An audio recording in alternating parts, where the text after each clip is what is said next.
Ladies and gentlemen, what a treat we have in store here on Sportswire Radio, and we are live on Facebook at Tom Bryce. We are live on Facebook at Sportswire Radio, Sports Report X. We are even on LinkedIn right now.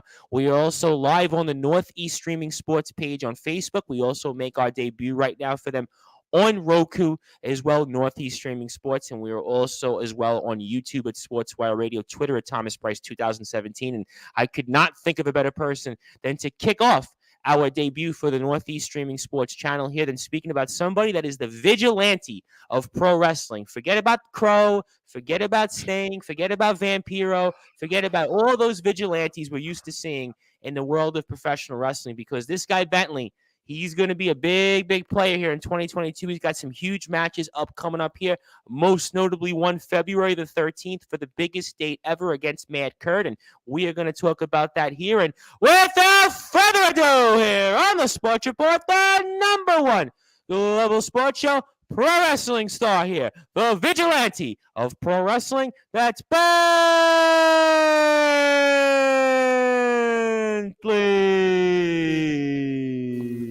My friend. How are we doing?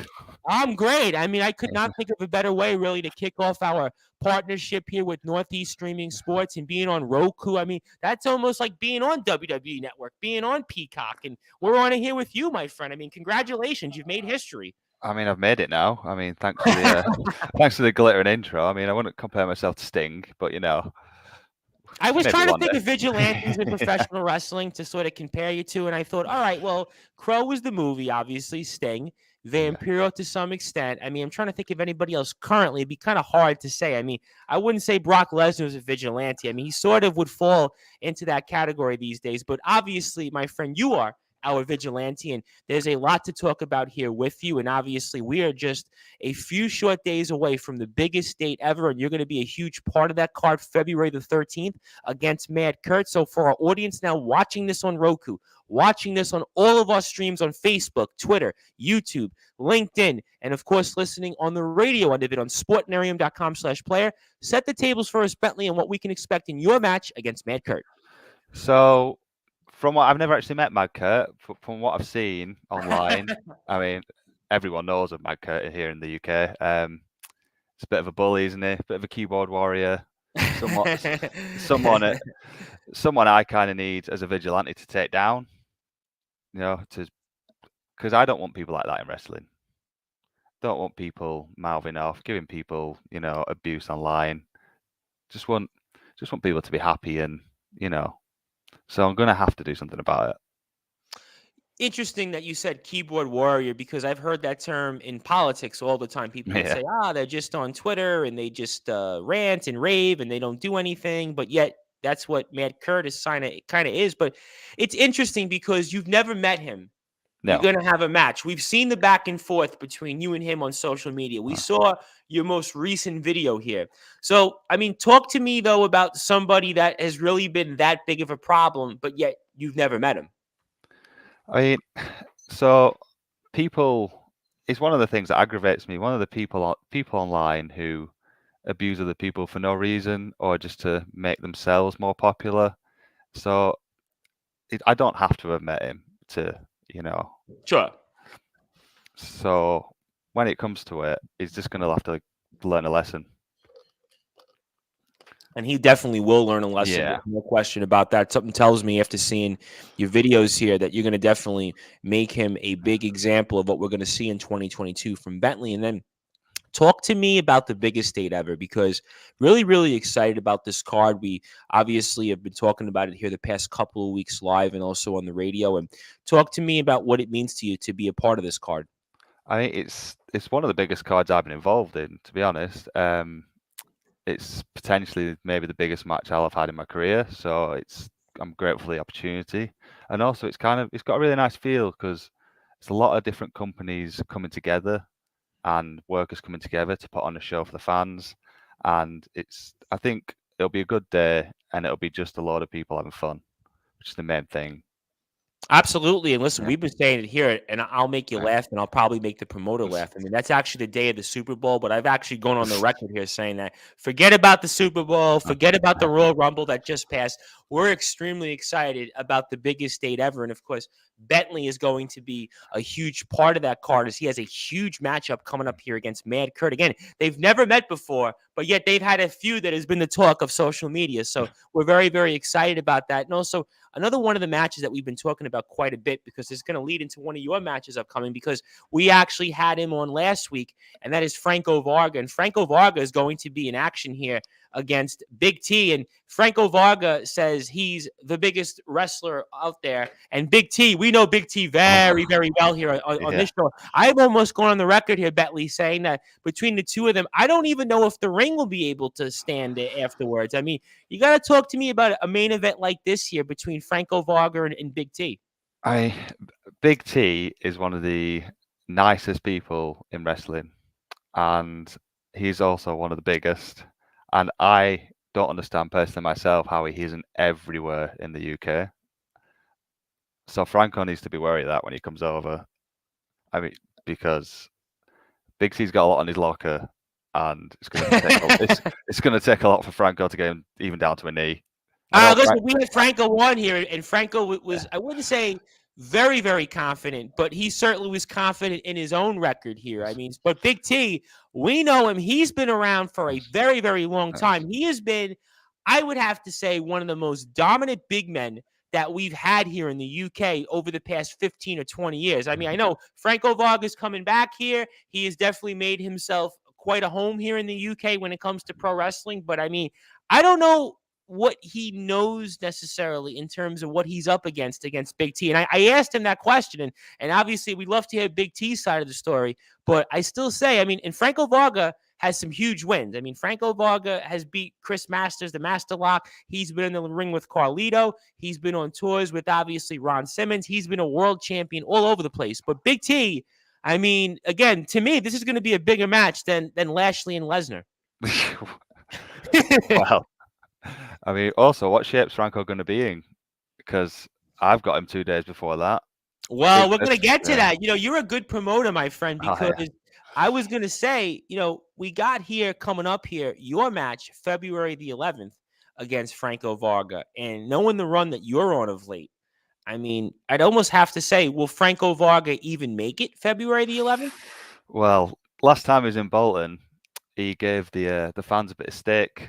He insulted our culture. I saw that. Yeah. I mean, how could you call football soccer? I mean, exactly. Listen, I'm on the radio, right, in the UK for about 15 months, right? And we're very blessed to have a lot of supporters out there, a lot of mutual friends. And I would never even say something like that. So, Franco, I mean, if you're listening to this, why would you call football soccer?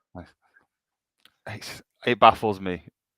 I might, you know, when all's said and done, I might actually take him to a football game just to show him what, you know, real. Take him to a good Premier League matchup. Don't take him to like Tottenham right now. Well, I'm actually a Blackburn fan. So okay, all right. We're not in the Premier League, but it's better than Tottenham. And Newcastle. Don't take him to a Newcastle game. No, it's a bit far anyway. Right, that's what I knew that. Yeah. But again, I mean, a match here. I mean, you're in one match coming up here against Mad Kurt, but Franco is a much bigger opponent. So I'm not going to ask you on a strategy in terms of how you're going to beat both of them, because I have a feeling you got a good shot in both these matches. But do you maybe, how can I put it, approach each match maybe a little differently in terms of maybe how you go about it? So for the Franco match, I'm expecting a fight. We're both big men. You know, it's going to be a brawl. It's going to be, you know, meat slapping on meat.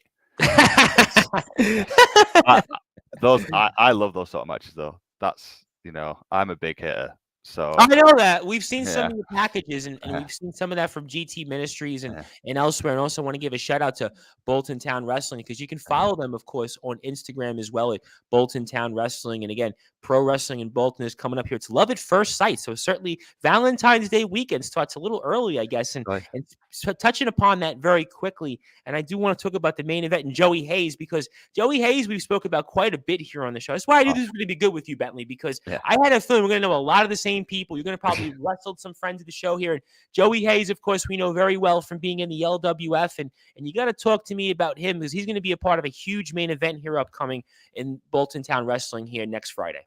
I love Joey Hayes. Well, he actually trained me. Wow, small Um, world. Small world. so him and T-Bone were my trainers at PCW. And I hadn't seen him for a long time till a few recent shows where we've been on the same card, and I Okay. was I was actually astounded he remembered who I was, because obviously it's been a long time. Sure. And such a nice guy, always wanted to help people, and he's just a mainstay in British wrestling. Absolutely. I mean, he's Yeah. one of these guys that's just forever for on and on and on and on, kind of like a Soner Durst in the sense that he's just been Yeah. around and been a huge part of the scene here. So, I mean, I almost have to ask you, and since he trained you, what does it mean to you to be on a card where you're going to have a huge match? I mean, arguably, you and Franco Varga is a main event in its own right. Joey's the main event, so you're almost kind of like the semi-main event, and we'll get back to the biggest date ever here. There's a few other matches I want to talk about for sure, but I mean, what does that mean to you then, in terms of the fact that you're now going to get to be on a card with the guy that trained you? It's really special to me. Like, every time I turn up to a show and someone like that is there, especially Joey, it's like I just feel a bit astounded and just proud of myself, really, to like I've got to this level. And it just, especially when someone like Joey turns around and says, "Oh, like I think it's the last Bolton show, so "Oh, you're improving a lot." So that to me is brilliant, like the biggest confidence boost I could have. Oh, absolutely. From a guy like that, I Yeah. mean, he'll tell you. Joey Yeah. Hayes, for our audience that may not know who Joey Hayes is, especially for our audience that is now joining us for the first time on the Northeast Streaming Sports Channel, or even on some of our other outlets here that we've added for the first time. I mean, Joey Hayes is the kind of guy that he would tell you whether you're doing good or not. He would tell you in terms of what you should be doing. So the fact that you're getting that confidence, I think, really speaks volumes to what you're doing. And I also want everybody here to follow Bentley on Instagram at the.bentley_. Twitter, I think it's the Bentley_ as well. So make sure you follow Bentley in his journey, because again, he's going to be somebody that you're going to really, really want to follow and check out. Very, very excited about what he brings to the table. And I am the host of the Sports Report and the station manager here of Sportswire Radio, the Reverend Tom Bryson. Very excited for everybody to have joined us here for the first time on all of these different outlets here. Really want to thank again Linda and Mac McGrath from Northeast Streaming Sports for giving us this opportunity to be on their platforms. We're also working with them to bring their shows here live on sportnarium.com/player for Sportswire Radio. So it's almost like, let's say, when Mickey James was in the Royal Rumble as the Impact Knockouts champion, it's almost the same thing. We're cross-referencing and cross-promoting their shows. They're promoting us. So very, very excited about that. And Bentley, I also want to ask you when it comes to the biggest date ever, because we got some other big matches here coming up. And again, this is why I'm really, really excited about this card. And I also want everybody to follow the biggest date ever here, also on Instagram at biggest date ever. That is also DATEEEVER. It's almost like, think about how Chris Jericho, when he used to come out during those old Raws and kind of announce ever again. That's almost like the biggest date ever again. So we want everybody to follow the biggest date ever again. And also another match here on the card that I'm really, really excited about. And it's on the women's end. And talk to me about this match. And Jenny B and Nightshade. I mean, Jenny B, we know quite a bit, obviously, from some of her different territories she's been in. So talk to me about what we can expect here in this match. So I've admittedly never seen a Nightshade work, but I know of her, and I know she's a big name. I know there's people who bought tickets specifically to see Nightshade, so I'm really interested to see what she's like. Jenny B, on the other hand, I've known her for a lot. I've known her since I started training. Okay. She's a threat. She's loud. She's confident. She's good at what she does. She's not gonna go into this starstruck. She's gonna be wanting to win. Sure. No question about that. I mean, that kind of matches what we know about Jenny B. Again, really, really excited about this card. And I got to bring somebody up here because he just shared our video on Twitter. And I know he's somebody you know very, very well here. And he's also going to be a part of the biggest date ever. So I got to give him a huge shout out. And I think it's going to be a little bit of a clue here in terms of the fact that we're actually going to bring him on the radio here next week as well. And that is somebody, of course, who I think you know of. And his name is Jack Johnson. Jack Johnson. I mean, this is a guy that I know you know him very well from being in the ring with in other territories. And you got to talk to me about Jack Johnson and your history between you and him. So he loves Salford. He's well, we know that. Yeah, I mean, who doesn't know that he loves Salford because that's all he talks about. But we've had some brawls. I think one of my best matches against Jackie at GT Ministries. We tore the house down. We kicked 7 bells out of each other. He's really fun to work with. He's getting everywhere now at the moment as well, so he's on the rise. He's on pretty much all the shows I'm on, if not more. So he's very good at what he does, and he's easy to hate. Ooh, well, I certainly that's something that coming from you. I mean, obviously, we know that something's definitely up here, Yeah. and it's interesting though because he might be easy to hate, but apparently he's being booked so many times this year that he's already booked. I think just as, if not more, than he was last year already. So for whatever reason, I don't know if other wrestling promoters hate him. I don't know other wrestling companies hate him, but or they love him. So I mean, I don't know how to kind of figure that one out here. But apparently, I mean, we're going to see him more already this year in just a short amount of time than we did all of last year. I mean, so, I mean, what gives? Well, he's one of those you love to hate, isn't he? So it's the promoter's dream. Well, yeah, well, Yeah. listen, they always do say in wrestling that those that you love to hate, that's what the fans want to see. The fans want to see those that they love to hate so they can boo them. So in one sense, I mean, maybe that's what it is. So that could be one way, I guess, to look at that. And of course, I mean, Jack has been in the ring with some different people, and we'll definitely get Jack's side of the story here next week. So definitely huge shout out to Jack Johnson. So I don't want to talk too much about Jack Johnson because it's about Bentley right now. So, I mean, we love you, Jack, but we definitely we'll figure out how to call on it way here next week with you. And again, GT Ministries. I want to talk about GT Ministries with you for a little bit because, again, very fascinating promotion. Obviously, Garth Angel is the world champion there. I mean, you've been a huge part of GT Ministries. So talk to me about being a part of GT Ministries there. I really enjoy working at GT Ministries. I was a heel before I went to GT Ministries. Okay. And then I got asked to work face, and then since then I've been face everywhere. So it was kind of the start of my journey into becoming the vigilante, becoming a good guy. You know, um, it's always a fun place to work. The crowd are really into it every time. It's Okay. always packed out. It's streamed live on Facebook every time it's on. Like it's one of the most professional promotions I actually turn up to because you turn up, you sign your safeguarding form, you get paid before you match. Wow. Yeah, That don't happen with promoters. I mean, that no. just not to knock too many promoters because we actually had a promoter on Yeah. here a few weeks ago. That was Steve Bibby, the man behind the LWF. But the fact that a promoter pays you before you get into the ring, I'm not even sure if Vince McMahon does that.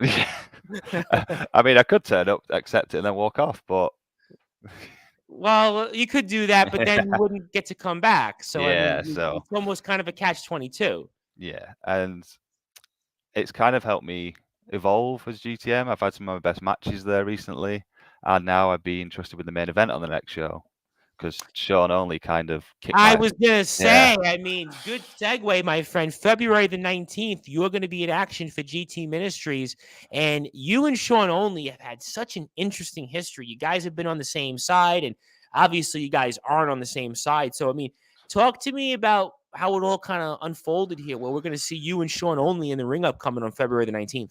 Well, to give even more backstory, I was in a mini feud with Sean a long time ago, about Okay, 5 years ago at RWL in Darwin. sure.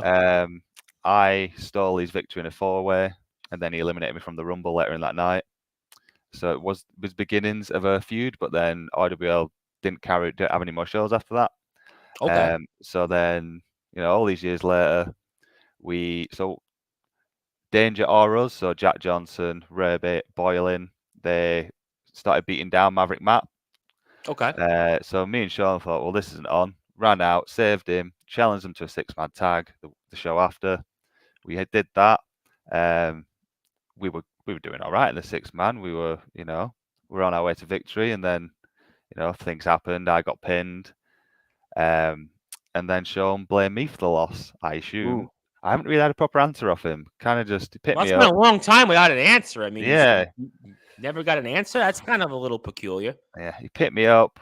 I thought everything was fine. Super kicked me in the face, curb stomped me through the ring. Had a headache for a month. I can imagine with a curb stomp. I mean, listen, Yeah. a super kick is one thing, but I've always thought the curb stomp is a much more tougher move to take and feel than sweet chin music even. Yeah. I mean, it was. I only remember flashes, to be honest with you. But that's going to be another match where it's just going to be, kicking the, what out of each other.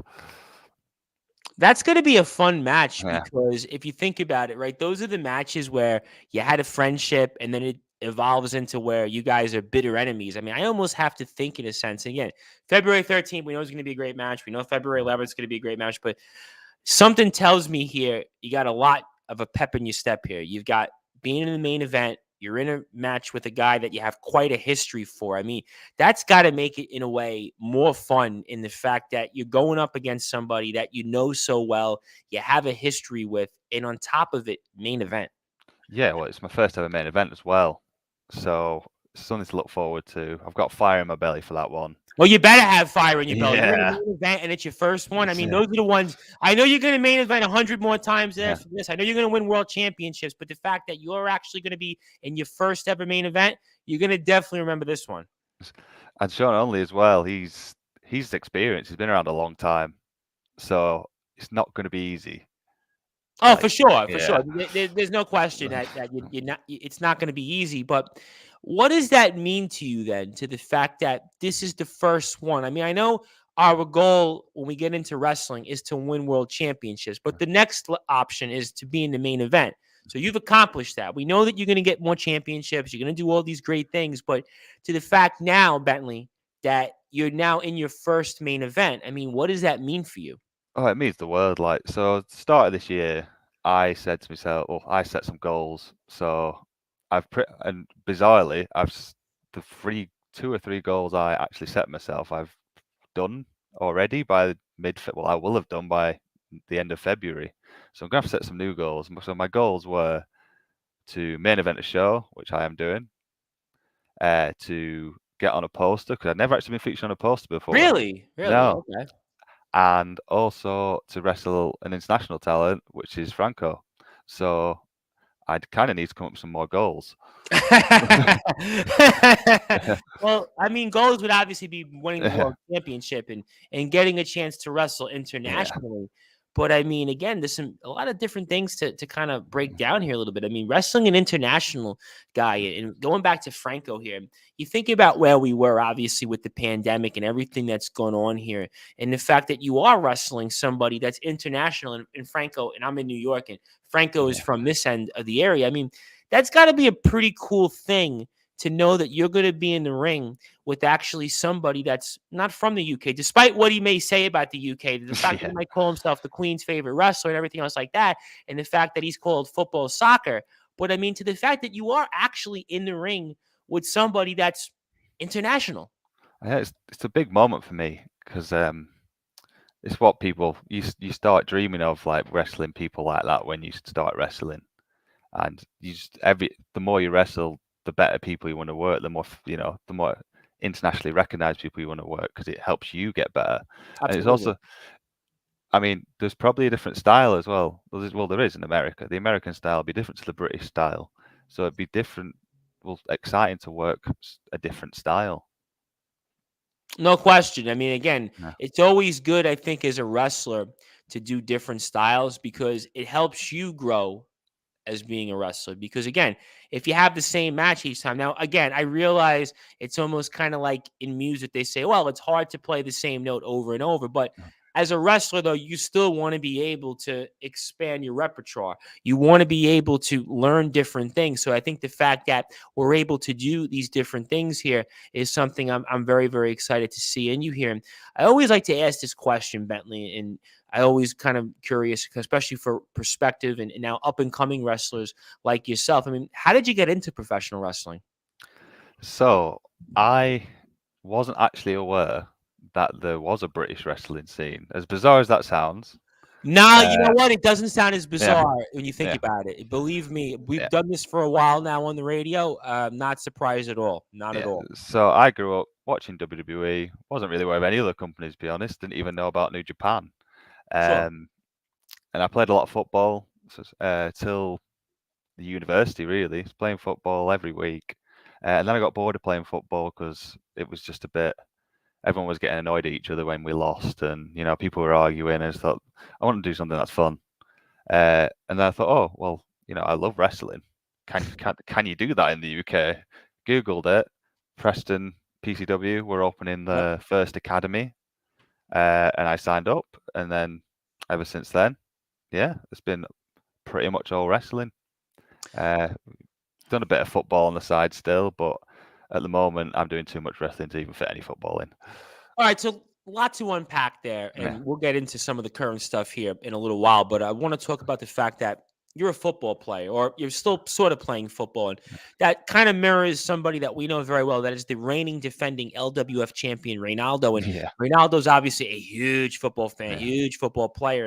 And in terms of being a football player, and I know it's a different thing. I know it's kind of a different type of competition. I realize that because I'm also a sports show and a sports station. We cover different things throughout the world here on Sportswire. But in terms of being a football player, Bentley, how did that maybe prepare you in any way to being a professional wrestler? I think the cardio for one, but then Good point. Good point.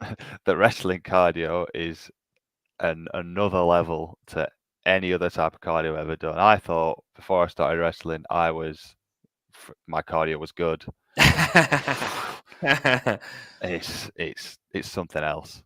It's more because you're using more muscles. You're getting up and down constantly. Football, you're just running, kicking, jumping sometimes, but wrestling, it's using every piece of muscle you've got constantly. So it gave me confidence. Like I was confident in front of playing in front of people. Sure. So I had that confidence, but it's completely the movements and everything's completely different. Totally understand. Totally Yeah. understand that. And I would think that being a football player and being a professional wrestler are obviously two different things. And I know it's very physical, the game of football, and I realize that, but I don't know if anything could prepare you to be a professional wrestler in the fact of just taking that punishment. I mean, it's a shorter amount of punishment, but you take a significant amount of Yeah. more punishment in a short amount of time. I mean, so I guess in one sense, you are physically in great shape, but it's almost hard to prepare to be a professional wrestler. I ask this all the time to different people. We've had the Synergy guys on. They were American football players, and I've had Oh, all these different people that have come on the show here the past year and a half. We even had a guy on, Chad Parham, who wrestled in Impact as a jobber, and he wrestled Jeff Hardy, and Jeff Hardy was in TNA. And I asked him the same question that I'm going to ask you. I mean, I guess in one sense, that nothing can prepare you to actually be a professional wrestler. no. So I Googled, like you do, before I started the academy, what I can do to get myself in the best shape possible, and I ended up doing the Insanity workout program. That was horrible for a month before training, and I Sure.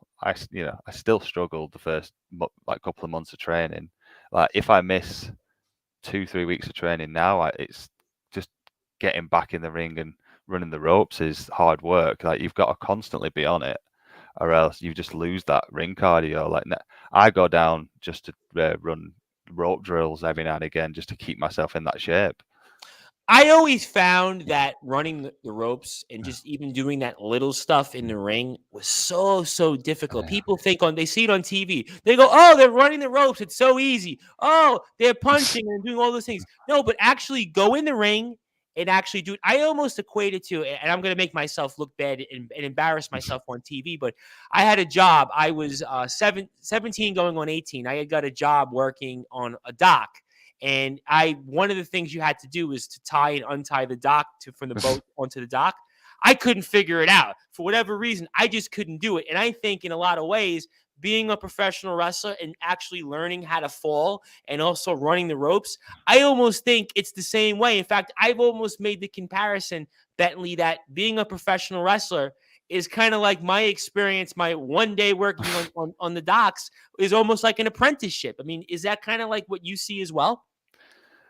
Yeah, 'cause it's a constant evolution and a constant learning pattern, and you never stop learning, and you've just got to keep at it till like the you're never going to be perfect at everything. There's always something Right, you need right, to right, right, work on, right. and like there is like certain stuff that I struggle with, like when people try and tie me in knots, like I struggle with that.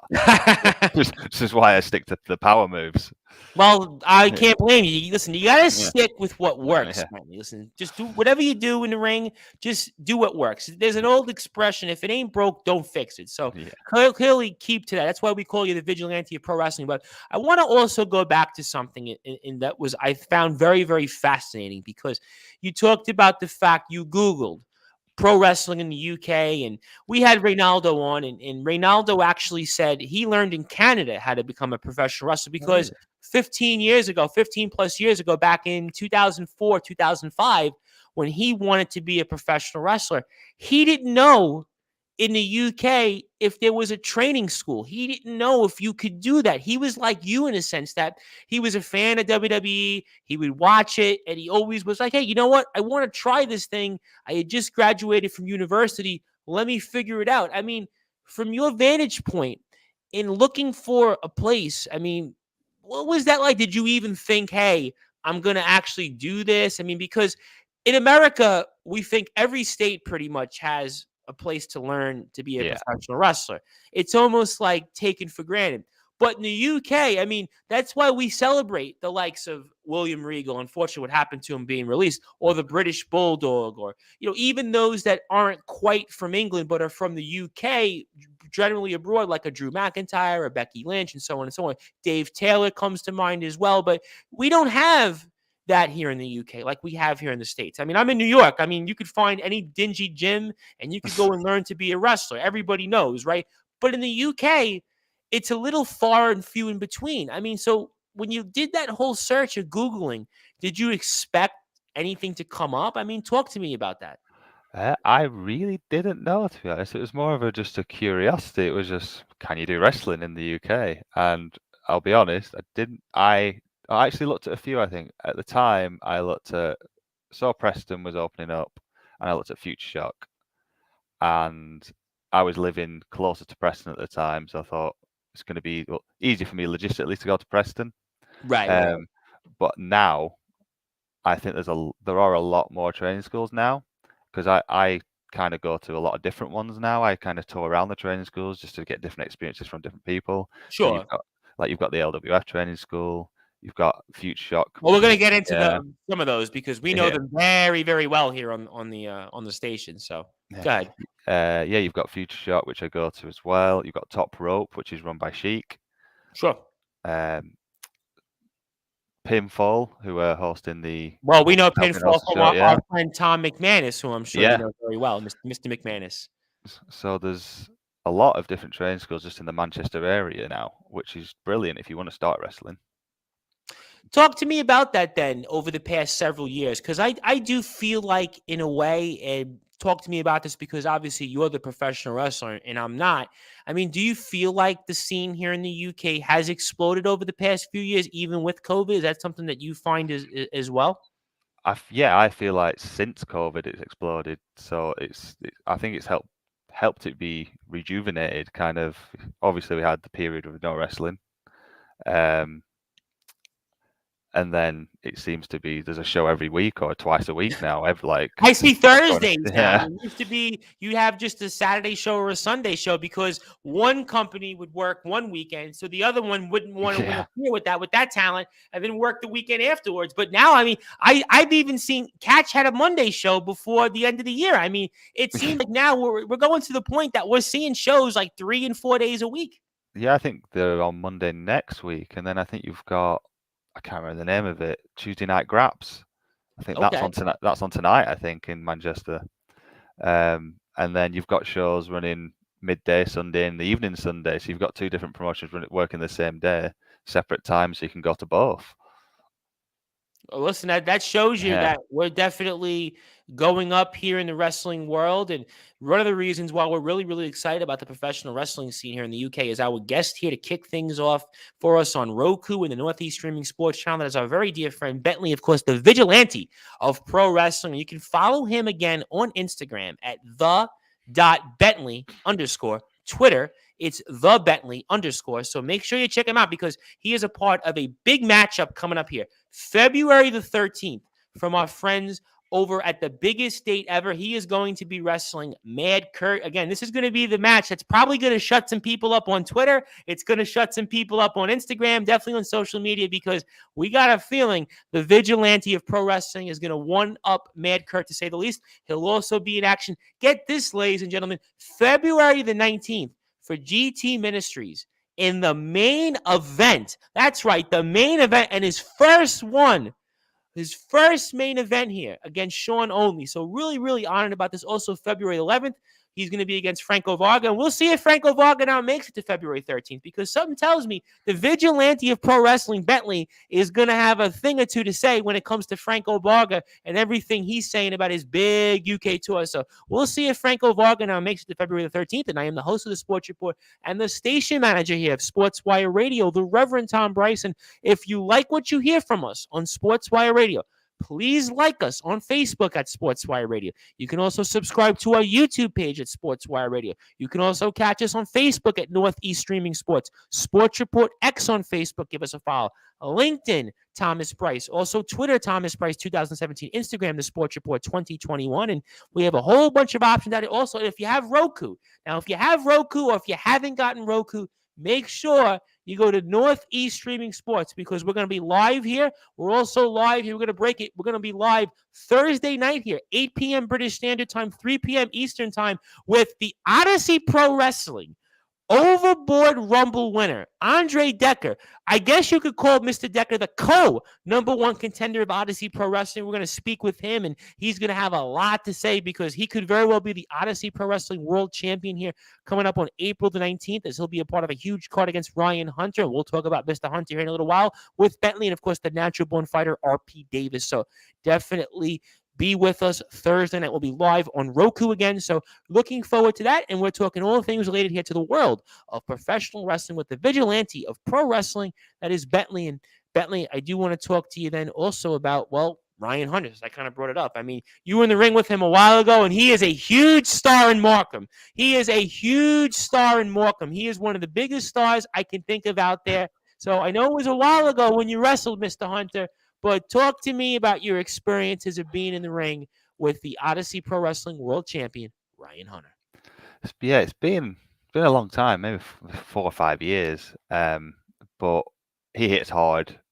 I thought we've seen him in the ring. We've seen Mr. yeah. Hunter in the ring. He hits hard. He hits hard. But he's got those old school wrestling boots, by the way. He's wearing like those 1970s wrestling boots. Have you noticed that? Yeah, I've noticed that. Yeah, I'm glad I'm not the only one. He is a machine. Like the 2 times I've wrestled him, he's been a machine, and I don't think I've beat him. So what does that tell you? Well, it tells you that we need to schedule a match. If Mr. Hunter walks away on April the 19th as the Odyssey Pro Wrestling World Champion, we need to schedule a match between Bentley, because Bentley is a big star in his own right now, and we'll see if Mr. Hunter can walk away with that championship. I mean, I'll ask you then, since it was a while ago since you wrestled him, how do you feel maybe as a wrestler that you've evolved? Not so much that you're a good guy now, but in terms of maybe your craft, how do you feel maybe you've evolved as a pro wrestler from then to now? So I feel like since coming back from COVID, I have become 2, 3 times the wrestler I was before COVID. Sure. I've took it more seriously. I've been to more training, because I now work from home, so it's easy to get to training. I can, I've got the time now, and it's helped me evolve into a much better wrestler, and just learning little bits off different trainers and picking up different moves, different ways of doing things. And I've trained off so many different people in the past 6 months. It's been eye-opening, and it's been amazing. I have to give credit to Future Shock, because that's the first place I went back to. Everybody goes to Future Shock. Yeah. I mean, we got so many wrestlers here on the show, and we're going to get to a few of them here in a little while. I mean, I think what Future Shock does, I mean, it's second to none. Yeah, like the confidence boost I get from going there and the stuff I learn is amazing. Like it's all the little tiny things that they pick up on there, which will in the end turn into big things, because if you get the little things wrong, then it stands out.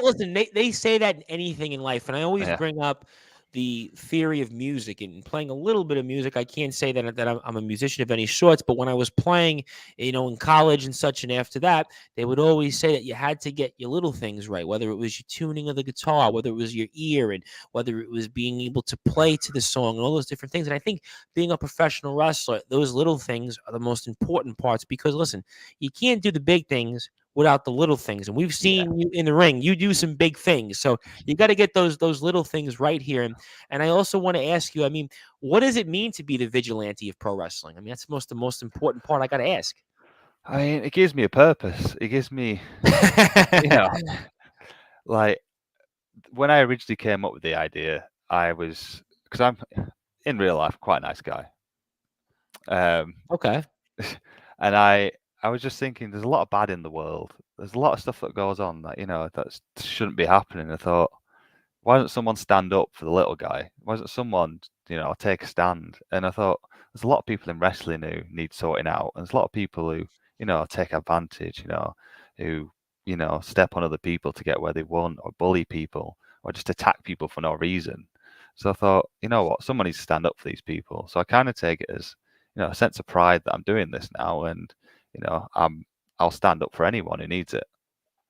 Oh, we certainly see that. I mean, I almost am curious there, because I brought up a few vigilantes. I guess obviously Sting is the most notable vigilante in professional wrestling history. Obviously, we think about Crow Sting and everything he went through when it came to the NWO. But were there any influences on your character? There wasn't actually within wrestling. It was more I was looking at comic book vigilantes. Like I was looking at the Punisher. And, I noticed that with the mask you had on. I noticed a little bit of that. Yeah. Yeah, well, that mask is more like Scorpion. Okay. But it was all just very. I was just looking. I kind of did a mood board of like Google vigilante and to see what generic vigilantes look like, because everyone was saying, at least you didn't pick Batman. At least you didn't pick Batman. Because I don't really consider Batman a vigilante if you really think about it, if you're a comic book fan. But, it was more, I thought I'd need a logo. Got a logo done. Shout out to my partner who did the logo. She painted it all on my leather jacket. Oh, you got a great partner. Yeah, got it on the t-shirt. I saw that. We'll get into that. I definitely saw that. No, we got some shirts we got to sell as well, my friend. I'm actually sold out. So wow. Okay, you're the first wrestler I've spoken with that actually has a sold out paraphernalia. So wow, congratulations. Really? Yeah, you're the first one. Well, I only got a limited amount just to see how they'd sell, but well, you probably got 1 million copies. That's fine. Yeah. I was astounded, really, because you go for that thing of, do people actually pay attention? Do people actually like you? Like, do people care?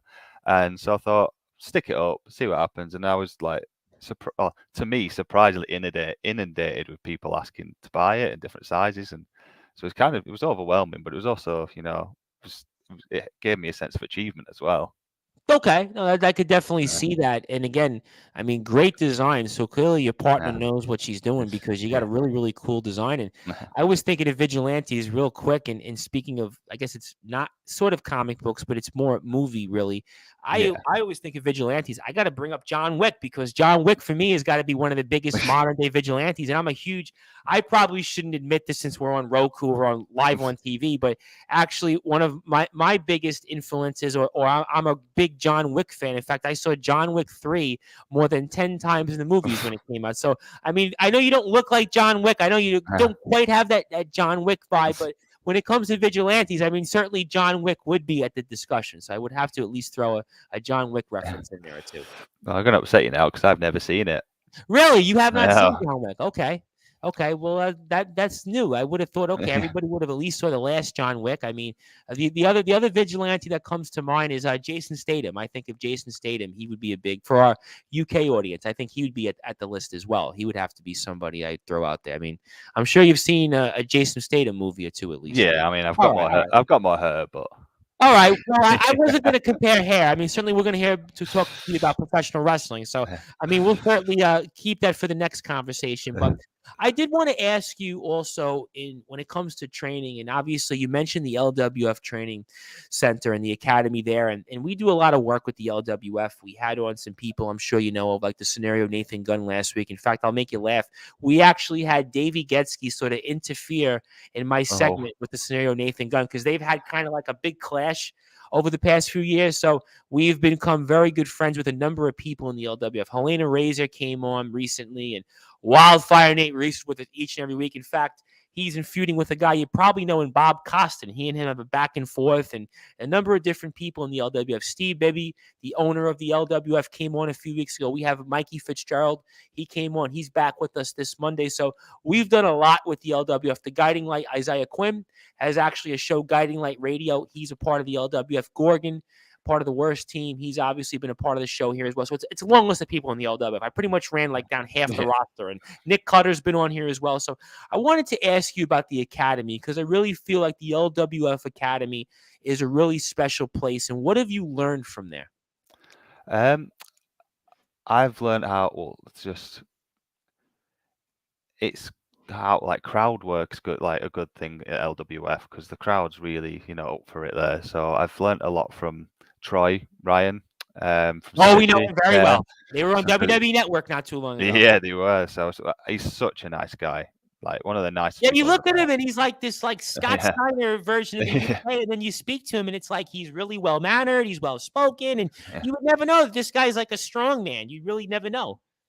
Yeah, and he's just like he'll speak to anybody as well. Like, he's got the time of day for anybody, and so I love that guy. But like he does a lot of. Like, I go on Thursday nights, like every other week, and he does a lot of the Thursday nights. So he's mainly the person I've been learning off there, and just because it kind of helps me because I'm a bigger guy as well. Like some of the stuff he does, like he can, translate over to what I do and give me tips. So that's like the main things I've learned there, and I think the atmosphere there is brilliant as well. Like everybody's friendly. Like everyone just wants each other to learn. It's all about having fun, having a laugh, but also, learning wrestling, which is some places don't have that. Some places are quite serious, but it's like a family feel over there. Yeah, you know what? I got to be honest, and I really do want to give a shout out to the LWF. And I don't want to sound like a homer, but I'm going to sound like a homer. Over the past 4 or 5 months, I've really, really become a huge fan of the LWF because what really sets them apart is the fact that their wrestlers and the entire team there, from management on down, they all bond with each other. I mean, they hang out after shows, they spend time with each other. I mean, Steve Bibby's on a road trip with some of the guys the other weekend. I mean, Steve Bibby gets those notes out to everybody. He writes out personal notes to people after shows. I mean, this is really a small, small company. But to me, in a lot of ways, it's a big company because of how everyone treats one another. I mean, there's some companies I hear out there in the UK. We'll get to GT Ministries in a second because I do want to promote them as well. But I mean, what I really, to me, sets apart the LWF is there's companies out there that you hear all these terrible things that are going on, all this profanity and this language and this speak out movement. But with the LWF, to me, everybody's a team. Everybody's a family. That's why, again, I really, really want to thank the LWF for all of their support and friendship. And I got to mention somebody because speaking of trainers, I know quote unquote on Thursdays, he's not the trainer, but Wildfire Nate Reese is one of the trainers, at least the past few Saturdays. I mean, do you have a Wildfire Nate Reese story or two? Because he'll definitely listen to this. I can assure you on that much. I actually don't because I've never actually had a session off him. Really? Okay. He'll love to hear that, by the way. That'll Yeah. make him want to have one with you. He probably Yeah. stuck out. I've met him a few times. He's a nice guy. Okay. But yeah, we've not really. He's one of the people I haven't met properly and done a lot of stuff with. But I'm looking forward to. So let me ask you that, and I'll probably make you chuckle and maybe even embarrass some of the locker because they talk about the show all the time. They talk about my intro. They talk about everything else. We're actually a part of a storyline right now between Bob Costin and Wildfire Nate Reese, and we were sort of a part of one between Reynaldo and Nick Cutter. But I mean, is there anybody in the locker room that you maybe have some stories of, or maybe you've been in the ring with that we should share? Nothing vulgar, nothing, anything PG. Just keep it PG if there's anything that you have. I'm trying to think for LWF. You might have to give me a few minutes to think of that while we talk about Scenario something Nathan else. Gunn? I don't have any fun stories. We've Okay. trained. Have you been in the together. ring? Have you trained with anybody? Any Yeah, names you want to throw out there? Let's I've go with trained. that. Yeah, trained with Getski. Trained with Nathan. Getski's like that in the ring. You know, Getski's one of these, like when you see him in the ring and outside the ring, he's like exactly the same thing. There are some people, it's like they turn it on, turn it off. But I feel like Getski, and we love Getski, and of course, Yeah. he's one half of the tag team champions here in the LWF, a part of the Wrecking Crew. I mean, I feel like Getski, what you see from Getski in the ring is what you get outside of it. Yeah, he's always an angry man. He's actually one of the people I really want to match with at the moment. Really? So, yeah. Oh, we'd love to hear that. Oh boy, Yeah. we're gonna put that out there on Instagram. Oh, Mr. Yeah. Getski would love to hear that. Wow. Okay, so I could see that because you and him, your styles, you come at it from being the good guy. Yeah. He comes at it from being the bad guy. I mean, you want to talk about a stiff match? I mean, I could see you and him, you know, exchanging some closed fists to say the least. But yeah, exactly. So that's what excites me. Like people like that, I want to get in the ring with because it'll make me better. Hopefully, make him raise his game. I know we were talking about him off the air, and I know you don't know him, but that describes the asset Stephen Cross to a T. Because the asset Stephen Cross, you want to talk about guys that would raise your game, tough, stiff, strong. I mean, this guy, I mean, his shape he's in. He almost looks like the Lex Luger with just incredible as a face. I mean, he's like no percent body fat. He's in incredible shape. So, I mean, that would be a match I'd love to see. But listen, you and Getski, that certainly whets the palates of a lot of people. And I'm sure Wildfire Nate Reese will definitely want to hear what you have to say. And then, of course, though, he's got his own problems right now because he's in the ring with Bob Costin, it looks like, at some point down the road, because Bob Costin and him have a little bit of a beef going on. But we'll certainly keep that for another time here. But I wanted to get into GT Ministries and the fact that what has that company meant to you? I would actually credit it as being, you know, the company that's given me the biggest chance. I mean, Bolton also I would credit for giving me a big chance because they're giving me a big opportunities at the moment as well. But GC Ministries is just letting me, you know, he's quite open with ideas. He lets you come to him with ideas. You know, he books you right. He wants everybody to do well, and it's just a nice environment. But yeah, not to discredit Bolton because I love Bolton. Whatever you do, don't discredit any promoter out there, any company, especially some of the names you mentioned. So whatever you do, don't do that because then they know. But you know, obviously we lost you there for a second, I guess. But I did want to ask you something. You said interesting when it came to the promoter and the man behind GT Ministries. That is Garth Angel, and obviously Garth has been a big part of what that company's success has been, and obviously his background. But you said some things interesting, and it's almost rare when you hear that from a promoter or an owner of a company that they allow you to do well. They allow you to be the kind of person that you want to be. Sometimes you hear things, and you hear it all the time, especially when it comes to WWE. And certain wrestlers go there, and they were in one territory, and they had a lot of success. And then they come to WWE, and they're a shell of themselves. Or you go all around the world, and it's a common theme. But in GT Ministries, they've allowed you to be Bentley. They've allowed you to grow this character. They've allowed you to have this success where you're going to be in your first main event. You're going to be in the ring with Franco Varga. You're going to be in the ring with Mad Kurt, one of the biggest events ever. It's going to be on Fight TV here, February the 13th. I mean, how rare is that? I mean, to have a promoter that just supports you that way and allows you to talk about your character and talk about things that maybe he doesn't have in mind, but you might want to do, and he's amenable to that. You know, you hear so many times in wrestling that wrestlers just may not want to go to a promoter and discuss those things. I mean, how important and how does that make you feel? It makes you more happy to work there, and it makes you more happy to, you know, it enables you to thrive. But to be honest, I've never really had a promoter who's made me do things that, you know, I don't want to do, or a lot of promoters I have worked with have let me do my own thing, which is great. But like the GT Ministries is kind of I think it's because it was my first match after lockdown. It was my first match after getting back properly into training, developing into this new character, like, and it kind of just gave me that boost I needed to like just keep going. When it comes to COVID and the pandemic, and I want to kind of talk about it to put it in the rear view mirror in the sense that you talked about how it was kind of difficult to keep yourself at times in ring shape. And there's a thing called ring rust that comes into play. And we've had on a number of different wrestlers that have been on the show here. And this was even during COVID. So when you guys all came back in the summer, there was a number of different wrestlers that we had on here. And it was like, yeah, I had to find a gym in my home, or I had to use different types of weights because they couldn't get access to them, and create different ways to. And I know there was a brief period where some of you guys got to train a little bit for a very brief period in 2020. But I mean, that first time you stepped in the ring this summer in 2021 that passed, I mean, what was that like? Was it difficult, or did it feel almost like you were starting over again? I mean, just talk to me about that experience. So when I went back to training, I went to Chris Ridgway's sessions at Future Okay. Shock, and they are famous for being the most cardio intense. Mm-hmm. I love cardio ring drills, and I love it gets me going. So the first session, I was feeling sick off just rolls, just like it was just because it was foreign to the body. Like Sure.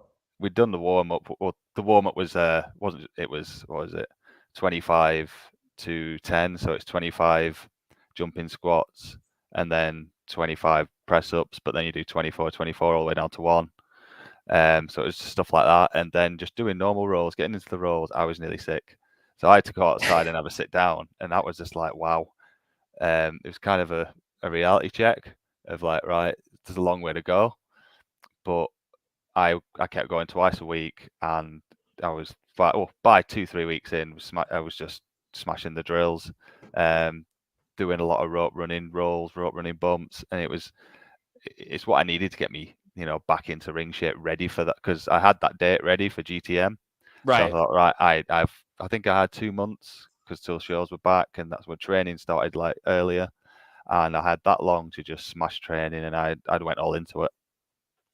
You mentioned Chris Ridgway, and I Mm. have to mention it because we had him on Friday, and that was 2-bit, and I almost have to make it chuckle. Did you see Chris Ridgway versus 2-bit at all?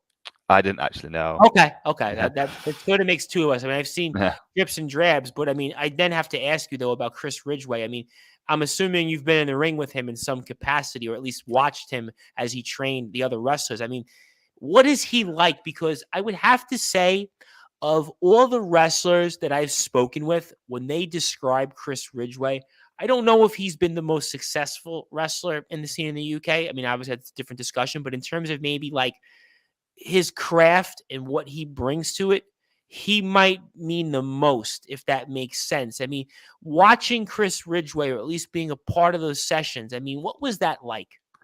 It gave me a lot of confidence in like actual tech wrestling, and because that's his speciality, Yep. is like Well, catch we've seen him wrestling. in Japan, obviously. It's been a big part Yeah, of that scene over uh, there. and that had always been my weak point, and it still is probably my weakest point. But him just saying, get in there with someone and just wrestle without him telling you what to do, that I've never actually done that, and that made me learn a lot more than someone going, right, this is how you do a wrist lock, this is how you do this is how you do that. Like figuring out where body parts are yourself Sure. without being, unless you're really stuck, he will like come in to tell you, right, this is what you're supposed, like this is how you get out. But I think enabling you to learn yourself while he's also there, like for guidance was a big help for me, because I'd always been nervous about if someone said like, let's do 5 minutes of tech to start the match. I'd be like, can we just do a headlock? Let me ask you a question. It's kind of a sub point to Chris Ridgway, and obviously he's been very well traveled. And I don't know if your goals are in the short term to be well traveled as that, but did you or maybe some of the other wrestlers that trained with him maybe speak about those experiences in terms of being, as traveled as he was? Because again, he's traveled some big spots in the world that not an average person gets to be, and even at this level of professional wrestling, because you are at the big time, you're a main eventer and everything else. But Did you and others maybe ask him about those experiences and what he learned from them, so maybe it can help you guys in your overall careers? I think the main thing we talked about was what the warm-ups were like in Japan. Because obviously Chris's warm-ups are horrendous, but it was like just 1,000 squats and things before you start doing anything in Japan and just things like that. But I think it was more goals that he wants, like, because I don't think he's wrestled in America, and he really wants to wrestle in Well, America. we'd love to have him here because Yeah. I'd love to watch a match. I mean, one of my bucket list things is obviously to come out to watch you guys. I mean, so if Franco Varga is on tour, why can't they have the Reverend Tom Bryce on here for a Exactly. Sportswire radio tour? So I mean, maybe I might be a little bit more well received, but that's I could see why Chris would want to come in because he's been to Japan, right? I mean, so the next thing is to go to America to wrestle, right? So Yeah. that makes sense. For you, where would you like to wrestle in terms of other places? Where would you like to go? America's a goal for me, obviously, as it is for everybody. I mean, I was semi hoping I'm actually going to WrestleMania this year. Oh wow! So, yeah. So I was semi hoping, maybe reach out to some promoters over there whilst I'm there, but we'll see what happens. Well, you know what? Something tells me that I got to find a way to get there and meet you. I mean, go meet you out there. I mean, that's definitely a pretty cool thing. I mean, have you been to like I know in the UK we used to hold a lot of those pay-per-views. Have you ever gone to like any like WWE pay-per-views or events before? Yeah, I went to WrestleMania 32. So oh, okay. the two Dallas WrestleManias I'm going to basically. Well, you know what, Dallas, I gotta say right now, and I'm probably gonna go slightly off the wrestling topic, and we'll come back to some of the things you're working on here in a minute because we have a little more, maybe about 30 more minutes with Bentley, obviously pro wrestling star, the Vigilante of pro wrestling, and I'll make you chuckle right now. If there was a place, there's two places right now that I would go to anything in America. The first is Florida because COVID pretty much doesn't exist in Florida, and also Texas because the weather is so amendable in Dallas and in Texas. So you don't have to worry about anything. You go to WrestleMania there in April. I mean, April's going to be like 80 degrees. So, I mean, I'm in New York right now, and winter has just been like miserable. And it's for the first time made me say, you know what? I need to consider changing the destination that I live in because it's been that bad. So I were to say, Bentley, if you were going to wrestle or visit places in America right now, I would say the only two places, or the top two of my list, would be certainly Florida and Texas for almost the same reason. Texas might have a little bit better weather than Florida just because actually some parts of Florida have gotten some colder weather, but that's certainly reasons why I could see those are some bucket list reasons. And we are talking again with pro wrestling star here, Bentley, live on Roku. That's right. We are live on Roku on the Northeast Streaming Sports channel. We are also live on almost 10 destinations right now. So I got to list them off real quick because I want to thank some of our sponsors. Obviously, Sportswire Radio on Facebook, Sportnarium.com/player radio worldwide, Sports Report X also on Facebook. We're on LinkedIn even, LinkedIn at Thomas Price, YouTube at Sportswire Radio, Twitter at Thomas Price 2017, Facebook at Tom Bryce. Also, Northeast Streaming Sports also on Facebook. So I have literally lost count on how many streams we're on. So we're on a bunch of those. I can't thank everybody enough for those opportunities. So we are here with pro wrestling star here, Bentley, and we're talking a lot coming up here for the biggest date ever. And again, forget the Super Bowl, forget the Elimination Chamber, forget WrestleMania, even though Bentley's going to be there, forget about anything else. You want to make sure you get out there because I think there's still a few tickets available for February the 13th. So we want to make sure we get out there to see Bentley. Also, February 11th for Bolton Town Wrestling. Tickets might still be available. Get out there for that. February 19th, GT Ministries main event. Bentley's going to be in here against Sean Only. So we're going to see him against Franco Varga February 11th. Then February 13th, he's going to be in there against Mad Kurt. February 19th against Sean Only. So a lot of action coming up here. Very, very excited for all those things. And I am the host of the Sports Report and the station manager here of Sportswire Radio, the Reverend Tom Bryce. And Bentley, I want to ask you, what are your goals for 2022? Well, like I said before, I've already hit the 3 goals I set. So obviously, I think challenge for a title in a main event. I was going to say, if you're in the main event, I would almost have to say the time would be coming for a title because, listen, as we know, what comes with titles comes with main events. I would certainly expect that you'll get some titles and expect maybe a world championship down the line. I don't know what. Hopefully. I mean, are there other things that you would like to do maybe in wrestling that you haven't done yet? Maybe. I want to get on. I said at the start of this year, I want to get on maybe 3 more promotions this year. I got one so far in my extra list, so I've got 2 more to go for that goal. Well, can I voluntarily throw out a few promotions and not Go. hopefully not incriminate myself, but I'm sure you might be aware of at this point that there are 3 promotions that I may actually have at least some ability to talk with. The first one I'll go with is the LWF. So the fact that you're in training there at the academy, I would have to think, and don't tip your hand if there's something you're working on in the pipes, but I would have to think that one of those companies for me, I'd love to see it in the LWF. So that's my one company for a bucket list. The second one is in KOW. They're in Barrow, obviously. So I think KOW would be a great company. And I don't know if you're doing anything on March the 5th, but they have an event upcoming. So maybe we can certainly talk with the management there, including a very good friend of ours that is Mr. ALP. So maybe we can work on that. And the other one would be we kind of referenced, and that is they have an event upcoming, a special event, February the 19th. The one in April is the next one after that, but their regular event is April. Their one upcoming in Blackpool is February the 19th. That is Odyssey Pro Wrestling. So for me, Bentley, you don't have to answer it. You can say yes or no. You don't need to say nothing or plead the fifth. My 3 companies I'd love to see, because that means I could cover you regularly, would be the LWF, Odyssey Pro Wrestling, and of course, KOW. I mean, any thoughts? Look, I'd happily work at any of Oh, those. okay, all right. Like, Well, at least I didn't say anything yeah. stupid just now live on Roku. At least I didn't say anything dumb right now. So those companies you'd be open to then. Oh, I'd be up. There's not many companies I wouldn't be open to be Oh, okay, honest all with right, you. all right. Well, I mean, listen, I could ask you the dummy questions, say, oh, WWE and MLW and NWA, but realistically, those companies, I can speak to the promoters. So, I mean, that's why I was like, well, Yeah.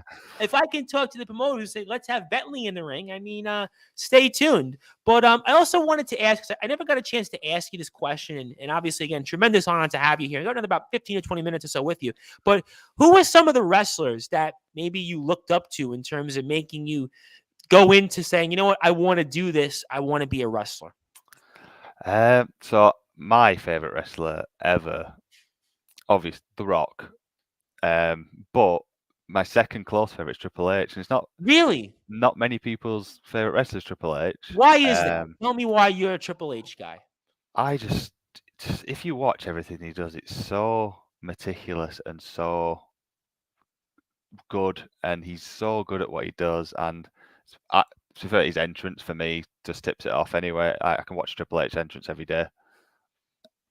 You know what, Triple H? Eh. I think of guys that maybe, I guess, over the past 25 years, I'll label it because The Rock debuted in 96. So let's go 25 years. So anybody in that era, it could be Rock, Triple H, present day, Kenny Omega, Bryan Danielson, Samoa Joe. You throw in wrestler in there, Jericho, I guess, but there's a number of different wrestlers, right? And Triple H is always the one. I don't know if he's the most controversial. And I'm not just talking about because, well, he married Stephanie McMahon. I'm talking about in terms of like his wrestling, because he was a very good wrestler. On his own, was he as big as The Rock? Was he as big as John Cena? Was he as big as even Randy Orton, or certainly a Stone Cold Steve Austin? The Undertaker? Probably not. But he always had, if you look at his matches, he never really had a bad match. Yeah. When you think about all the opponents that he had throughout his run, and his peak run of being a main event guy, probably like 99, I'd say to maybe like 2012, he never really had a bad match with anybody. So in a sense, Triple H might have been the most obvious pick to say, you know what, I want to do this off and being a wrestler on, because I think about all the big matches he had in his career, all the great feuds. I mean, he never really had a bad feud with anybody. He never really had a bad match. I mean, and he had a versatile list of opponents throughout his career. You might not have liked him because people thought, oh, well, you know, for things outside the ring and different things. But I look at it, I always try to look at the performance of the person. And I looked at Triple H in his career, just a very, very durable, very, very, very solid wrestler. So I could certainly see why you mold yourself off Triple H, because also, again, he wasn't the shortest guy. He wasn't 7 feet, but he was kind of like what they say in wrestling, almost like the perfect height, perfect size. So he was kind of that guy, maybe a little over 6 foot, big, but could move around, could do a lot of different things. And obviously NXT is in his baby. So you can see, so Yeah. all the NXT guys raved about him. So, I mean, listen, and Pete Dunne, we know from the UK, I mean, he's a big part of NXT. So that was a big thing. But I wanted to talk about a match that you had just most recently that you said was going to be the biggest match of your career. Well, until the next one, obviously. Yeah. And I think you know what you're talking about. And obviously, that was your match against Danny Hope. And Danny Hope, we know very well here. And talk to me about that match, how that all went down, and why did you say at the time that was going to be the biggest match of your career? So that was also, it was very last minute, that was. It was Okay. the day before I learned about that. So it was a big goal for me to actually work for BCW because I never even worked an academy show. So I trained there and I never even worked an academy show. So it was technically, well, it was my debut for BCW 7 years after training with them. So that was a big thing. And I've always wanted to work there. And then to find out I was facing Danny Hope. So that was one of my goals. A big name, big yeah, name, big to time guy. work a top tier UK talent. It was just, it was kind of a blur really because I've only found out 24 hours before, and I didn't have much time to mentally set myself up for it. So it was just the whole day. I was in work on Friday, and I couldn't concentrate on work. So I wanted to get to this match in the evening. It was my first match back after injury as well, so it was. Yeah, it was just a big moment for me, and he was such a nice guy to work with. It was easy to go through things, and like he elevates whoever he's in there with. He's so good. Let me ask you a question because you said something interesting here, Yeah. and I want to get into that because usually you have to have some time to plot and prepare for a wrestling match, right? And the fact that you did this literally on the fly, Yeah. 24 hours. And I know this is not WWE, and wrestlers get the opportunity to wrestle themselves at house shows for days in advance, and they can hang out at catering and talk about the match and write it all out. I mean, famously, Macho Man and Ricky Steamboat had a notebook, and Macho Man wrote every single move what he was going to do in the ring with Ricky Steamboat, and they had to execute it that way. Hogan and Warrior was another example of Pat Patterson basically wrote out the whole match. I realize that you guys don't have those same opportunities necessarily, but when it comes to working a match where you only know of your opponent within a day's notice or a day's in advance, how do you pull something off like that? Most guys won't really talk about it anyway till you get to the venue on the day. So kind of used to that. But then I'm one of those who I like to have some ideas going into it. So I'll watch some Sure. like YouTube videos. I'll watch a few highlights of who I'm against. But I'm one of those as well where I'll have to go through the match quite a few times. Okay. Like I used to write everything. I used to write not everything in the match down, but like write the main points down and then Sure. keep reading through them. But I mean, you're not going to write a hip Yeah. torch down. I mean, no, yeah. you know. But like I've got to I'd like to get there early, go through it, and then go through it a lot in my head on my own, and then go through it with the other person. Like I could be quite annoying potentially, but I need to go through it a lot. I think that's good Yeah. though in wrestling. I think that from what I've taken, and I've probably spoken to at this point, I don't know, maybe close to 100 wrestlers over the past 14 months, whatever it might be.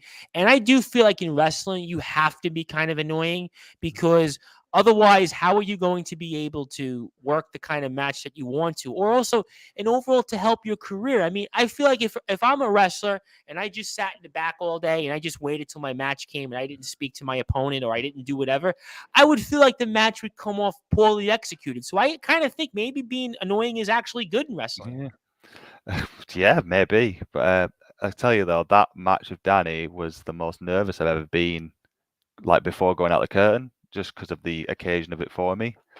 So I had that on top of remembering everything. Like there wasn't a lot to remember, but it was just I need to get this right because it's Danny and it's You got to get it right. Yeah, I can see Yeah. that. Danny Hope, again, we've talked about him here Yeah.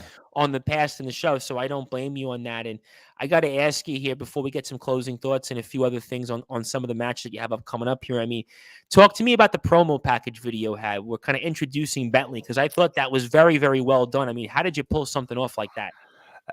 Well, I did TV and radio at university, I can see So why. That's why you're well yeah, spoken. Sometimes I do these. Like I don't want to make Getsky look too bad. I love Getsky, but Getsky could I had to coach him through like the entire segment. You're like, you could do this with me every week. I mean, Tom yeah, McManus, another one. Tom McManus could have asked himself the questions. You're oh yeah, like a natural. Well, Tom McManus is Tom McManus. So I mean, what yeah. you know. But you're really good at this. I mean, but I have to say, I mean, in terms of some of those things, I mean, talk to me about the video again, though, and just how that all came across.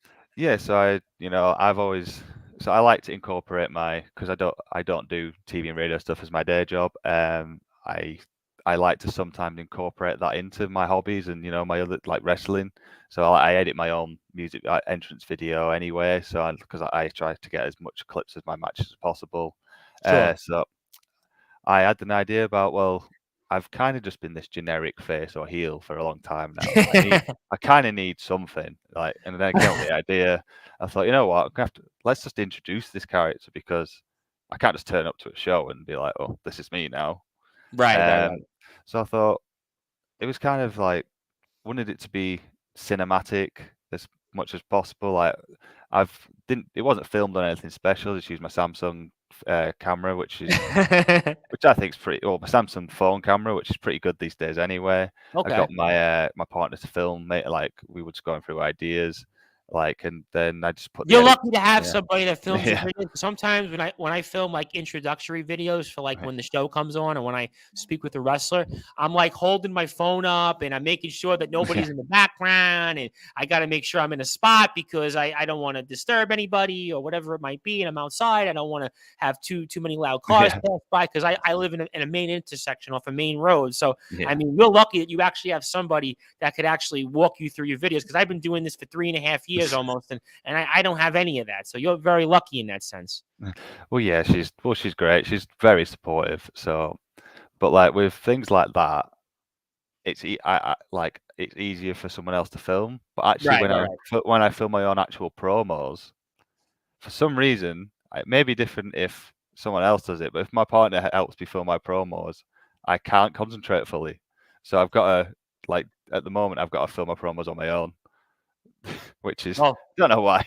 It's just maybe because we're familiar with each other, and I'll look at her in the eye and it'll make me laugh. But but you know like, what? yeah, That stuff is important mm, because even doing it on my own, like when I'll do my little mm, things and stuff like that, because obviously we have the radio and now some different partners. I mean, I'll feel like I almost have to do something even for like a 45-second thing, and you'll relate to this at least like 20 minutes over. I'll have to do it like 10 and 12 times over. And one of the biggest obstacles here when I'm doing my video, because I've done a lot less of them, is the weather. The weather here in New York in winter has been very brutal. So I can't just stand outside with my hand and my phone, and because I got 20 degrees, I got 20-mile-an-hour winds, I got snow and rain, and I can't really walk and just go somewhere and just shoot a video. So I mean, there's so many other factors here. So the fact that you're able to do that, I thought it was a very, very well done one. In fact, there's a lot of videos I've seen in talking with different wrestlers, and I'm not just saying because you're here, but it was actually one of the more enjoyable ones in your promo videos. The ones you had obviously against Mad Kurt. We've seen some other ones you've had out there. I mean, Sean Only, I think you did one also for. I yeah. mean, very, very well done here. So I want to get to a few things to promote for our matches coming up here. Obviously, February the 13th, I want to go with first because obviously Biggest State Ever has been a big supporter of ours and the promoter there. Everybody else have reached out. And I kind of, in a sense, want to thank Tom McManus for that because Tom kind of set us up where we've got the wheels in motion. Obviously, speaking with Yeah. you and Franco Varga, and I expect we'll have one or two more people on before the 13th. So I'm going to ask you a two-part question on the 13th. The first part I'm going to ask you is, what do you want to say to anybody that might potentially come out or consider buying a ticket to see you and everybody else on the 13th? And also, what do you want to say? Because these are probably your final words before you're in the ring for the Biggest State Ever event next week.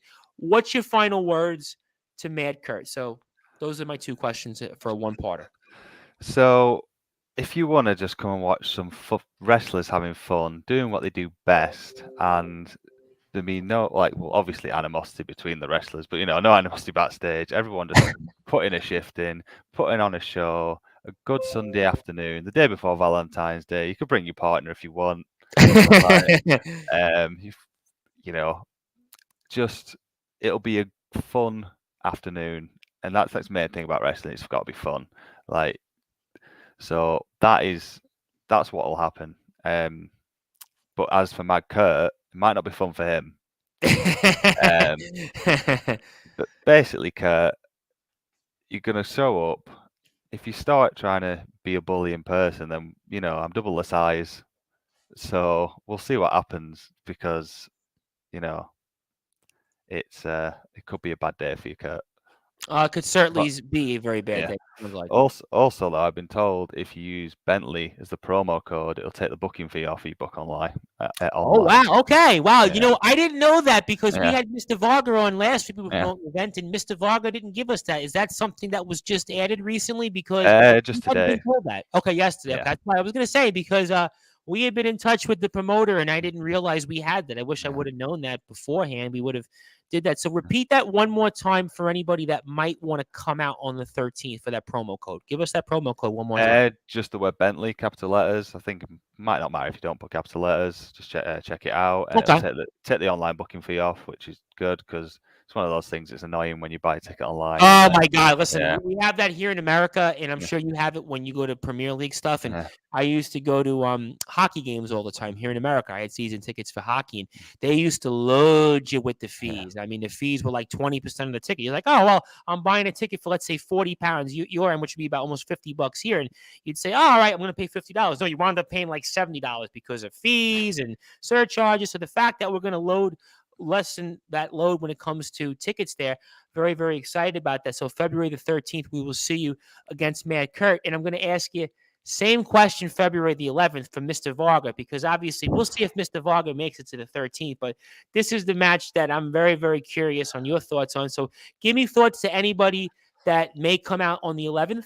And also final thought or two on Mr. Varga, because I have a feeling, knowing Mr. Varga as I now know him, he'll definitely be paying attention. Yeah.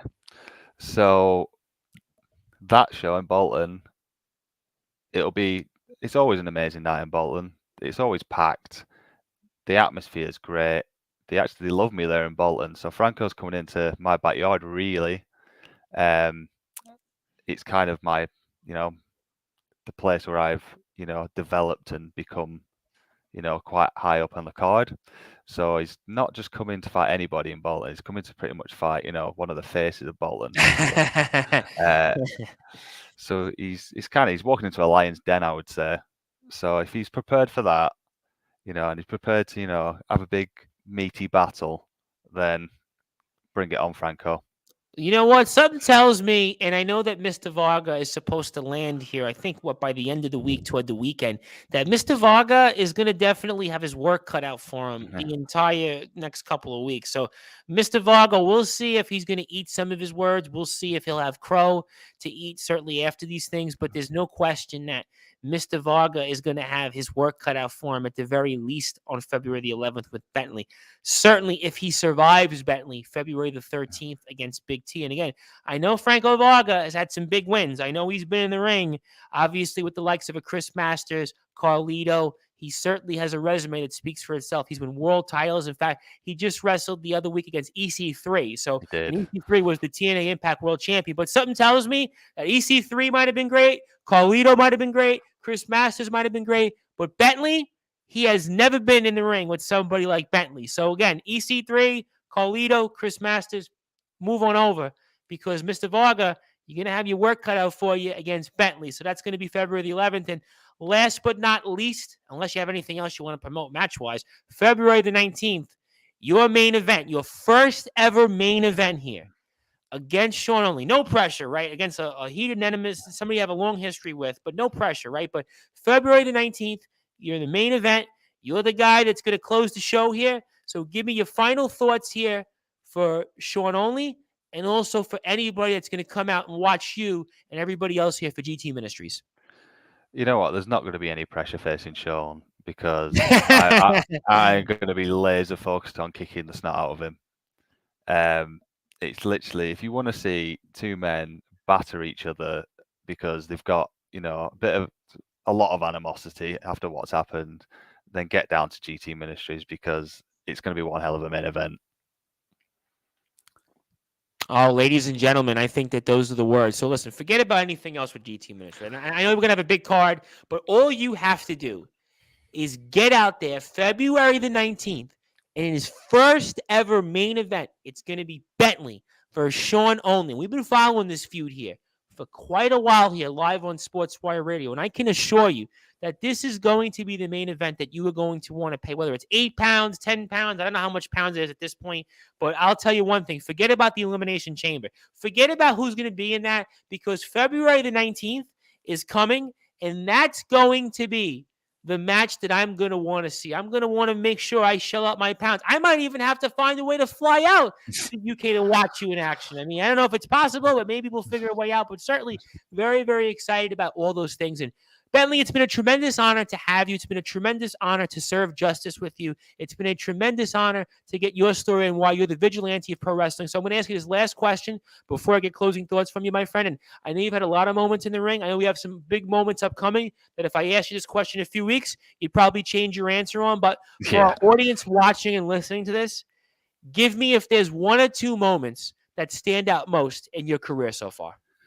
So I've already talked about the Danny Hope one. I won't go too much more into detail on that one, but obviously big, Speaks for itself, Danny Hope. Yeah. Gotcha. And actually, Jack Johnson, you've got on next week, did you say? We've got him. It looks like tentatively next Thursday, Mr. Johnson. Yeah. And you know that Mr. Johnson is going to be a part of some big things. So certainly. Yeah, well, he's going to be number one in the Rumble at biggest day ever as well.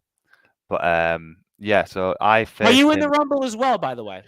I would love to be in the Rumble, but I've got, because it's for a shot at the BTW title, but I've got my own story to tell. Okay, and so you're not doing a Brock Lesnar here, but maybe I'm missing something. So we'll find out, though. But then, I've got my own path in BTW as well. So I'll leave it to some other people for that. Okay, we can obviously talk about that, I'm sure, after the card itself. So Jack Johnson. Yeah, so I faced Jack Johnson at GT Ministries. I'd had a few matches. I've been back. I've got back into the swing of things, and we had one of the best matches in my career, and the crowd loved it. I got over as a face. He's quite a big heel there as well, so it helped, and we just tore the house down. And another one is I faced Stocks at BTW. I saw that. Yes, you and Stocks had quite a history there. I saw. Yeah, so it was kind of the end of our rivalry. It was a big match. It was quite a long, hard-fought match. Like neither of us could stand near the end of it. And that was another. So there was a moment in it when I picked Stocks up, because this is still my journey to becoming like a face. Picked Stocks up, and the crowd went the loudest I've ever heard a crowd personally for me, and that meant a lot to me, and it just spurred me on for the rest. And that's kind of like that stuff like that is what's spurring me on now. Oh, I could certainly see why that is. I mean, those are some really, really big things here. And we'll get Mr. Johnson's side of the story, I'm sure, next week, because we'll get him literally just before the Rumble.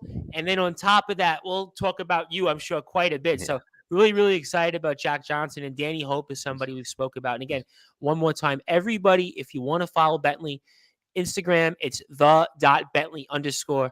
Twitter, it's the Bentley_. Also, like his Facebook page as well, Bentley Pro Wrestler. So make sure you do all those things. And obviously, three very, very huge matches upcoming. Excited about all of them. And Bentley, I turn it over to you, my friend. I want to give you the floor. I want to give you some closing thoughts. Anything you want to plug, anything we missed, anything you want to say to anybody who's watching this live on Roku and all of our streaming platforms, or who will rewatch this. And I turn it over to you. I want to give you some closing thoughts. Anything you want to plug for us again? Anything else you want to say to your fans or anybody else? I can't thank you enough, my friend, and the floor is yours. So there is one show that I've got on this weekend.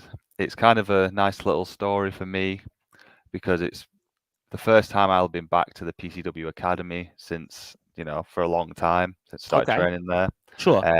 And I'm facing Alex Boylan, who we started training on the exact same day. We were part of the inaugural PCW Academy class, and we've only faced each other 2 or 3 times over the years, and we've both developed quite a lot. We've both got 100 times better than we were 7 years ago. I would think, right? Yeah. So it's pretty much like a little homecoming for both of us. But he's kind of gone down I'm a big rock star route, and wanting everybody to think he's like the greatest guy ever, which right. So I'm gonna have to put him down a peg. But it's gonna be fun. I think it'd be a bit emotional, to be honest, just to be back in that place, because I never got to. I was never on an academy show, and it's like an open ring show. So it'll be fun. and I'm looking forward to that. And also, one last thing, if you want to buy a T-shirt, send me a message.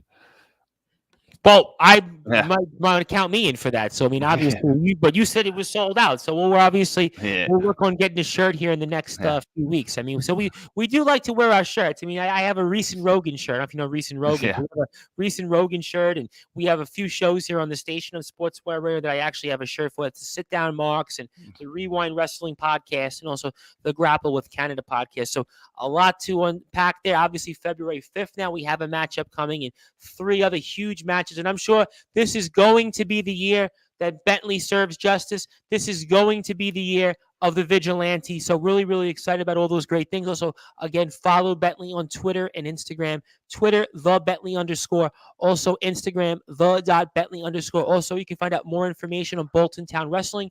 Instagram, Bolton Town Wrestling. Also, you can find the biggest date ever. I'm not going to do the biggest date ever plug on Instagram because it's the biggest date ever. I'll do the Jericho one because it's so long and so many different things. But they do have a Facebook page as well, so you can like that. And obviously, also follow GT Ministries for their great work. They put some great videos together of Bentley in the ring. They got to get some commentary, though, next time. We got to get some commentary with some of the videos we saw on there. But there wasn't on the live streams. They do have commentary. Okay, good. Because the video, we saw the video packages. They didn't put the commentary, so we need commentary for that. But that's here nor there. We shout them all out, and I can't thank you enough, my friend. I'm looking forward to speaking with you maybe after these matches here in a few weeks, so we can run things down and keep you back on the rotation here to promote all the great things that you were doing. And I can't thank you enough for this opportunity. Congratulations on all of your success. I'm looking forward to speaking with you here in the near and distant future. And go get him out there and say hello to our very good friend, Mr. Franco Varga, for us. Thank you very much. As we're here on the Sports Report, the #1 global sports show with pro wrestling star here, Bentley,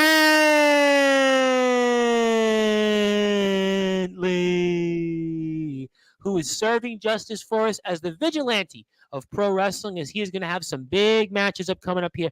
February the 5th now against Alex Boylan. February the 11th for Bolton Town Wrestling against Franco Varga. February the 13th, obviously, for the biggest date ever against Mad Curtin. Also, February 19th, he is in his first ever main event for GT Ministries against Sean Only. So we are very, very honored to have had the opportunity to speak with him. I am the host of the Sports Report and the station manager here of Sportswire Radio, the Reverend Tom Bryson. We'll be back here live on all of our streams, including Roku, Thursday night, 8 p.m. British Standard Time, with the Odyssey Pro Wrestling Overboard Rumble winner, Andre Decker, the unforgettable Andre Decker. So we'll get ready for Andre Decker here as he gets ready for his big world title match on April the 19th. We'll speak with everything else that he is up to. We will also be back here live again Friday night, 9:30 p.m. Eastern Time on all of our streams. But Thursday, 8 p.m. British Standard Time with the unforgettable Andre Decker.